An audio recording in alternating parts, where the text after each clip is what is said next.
When I was younger, hearing the message, I need space, meant that you were going to take your love away from me. And so I would manipulate, I would get very emotional, I would take it very personally. Um, I would make it about the relationship.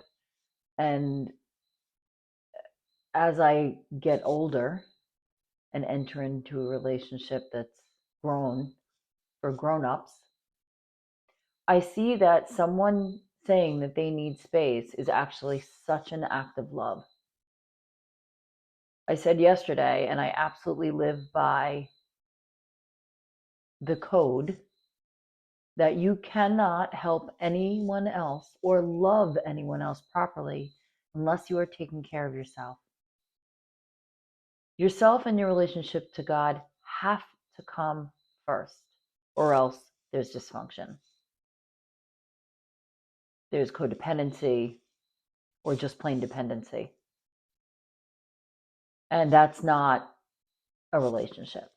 That's an arrangement. And so when someone that is in my life tells me that they need space, that's an act of love. It's an act of love that they are giving themselves, they are blessing themselves with. It means that they care enough about me to not just drop and run. And that they love our relationship enough to take care of themselves so that they can bring who they really are and not what they're going through. Not that there's not a place for that in relationship. I think that the other myth that I don't agree with at all is that you need to heal everything about yourself before you find yourself in a relationship. I think relationship can bring tremendous healing. I think it can, as a mirror, you can offer so much in terms of reflecting back how far you've come, where you're at, what impact you're having on someone else. So those are things in relationship you just can't get by grinding away on the work on your own. So a message of needing space is really, first of all, it probably has nothing to do with you. So don't take it personally. And even if it does have something to do with you and the nature of the relationship or the union, take it as a blessing that someone values it enough rather than contaminate it, ruin it, be careless with it, wants to take care of themselves. That's love. That's love for themselves and love for you.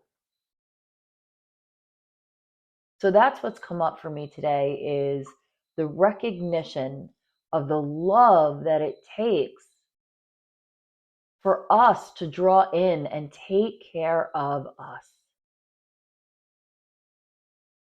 When you take care of yourself in your relationship with God, there is no more nobler thing.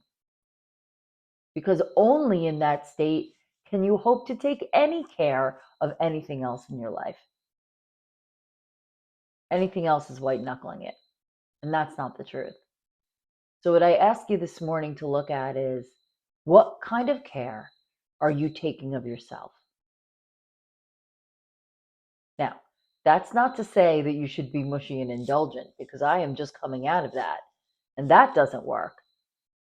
I would say being really disciplined with yourself is really a true act of love.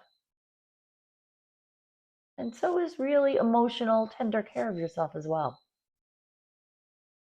So I ask you to examine where you are in relationship to yourself in regards to your personal care of yourself.